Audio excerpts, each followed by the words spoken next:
your biggest challenge is on delivery. You don't have the confidence in your team. And then I asked you, do you have a project manager? You said yes. And I said, well, how are they doing? They were like, they're doing great. They're not doing great.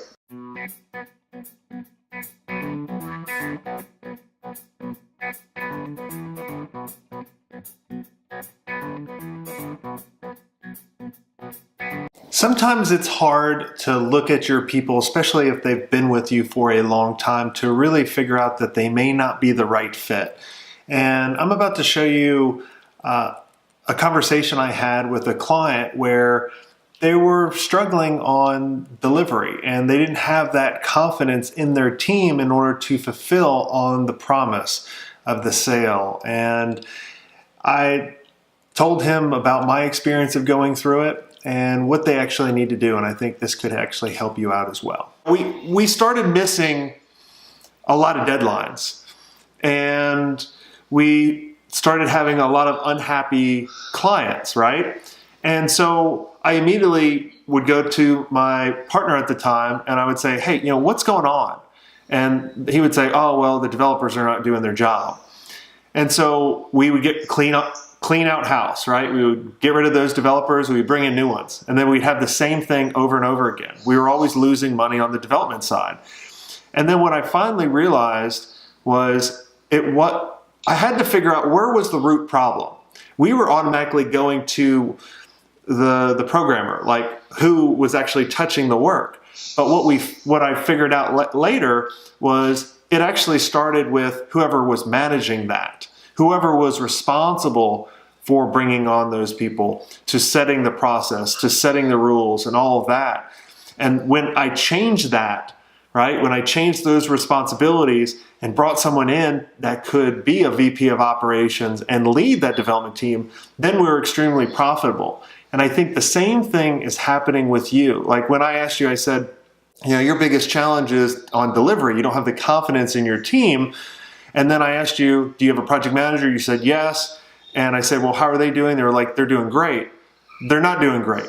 All the problems start with, all the problems really start with you, right?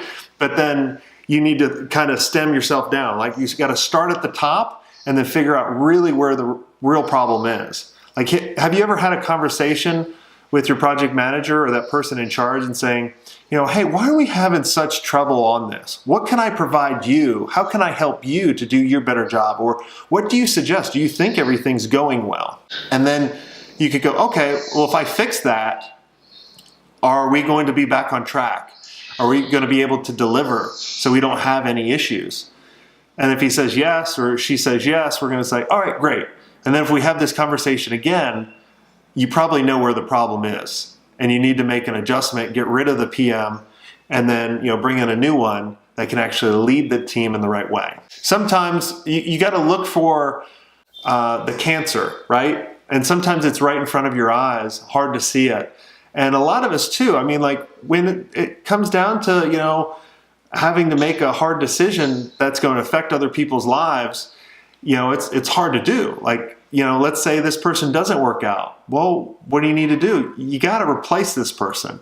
You can't just keeping them, because at the end of the day, that small pain that you're going to go through in order to get rid of that person is a lot less painful than going out of business and going to work for someone else yourself.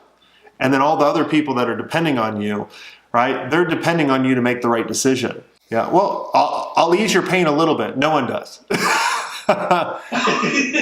Right? I'm not going to beat around the bush. It's going to suck, but it's not going to suck as bad as going out of business or constantly going through the pain and the anguish that you're going through right now because you don't have confidence in your team. That needs to change. Yeah. It sucks, but what I also found too is when I would replace people over the years, because look, your business is going to grow at a certain pace, right? And a lot of times people are not going to be able to keep up with that pace.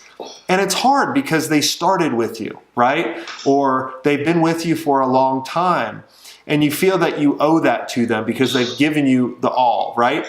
But at the end of the day, when I look back at some of the decisions we made around this very similar situation, they were so much more happy because they were able to get a job or a position that they actually liked, that they were good at. Because no one likes to have a position that they know they're not that good at. Like, look, if your project manager keeps having deals go wrong and you're losing money and you're losing clients and all of that, they're getting frustrated because they're not contributing. And they probably know that they're the problem, and they're just waiting for you to do that. I mean, literally, every single job I've ever had, I've been fired.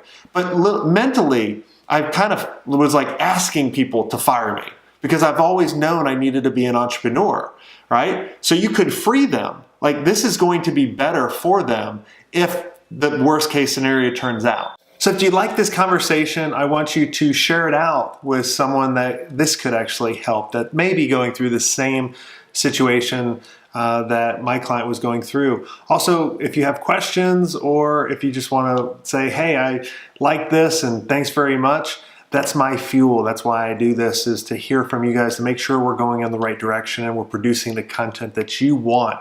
So make sure you comment below. And until next time, have a swank day.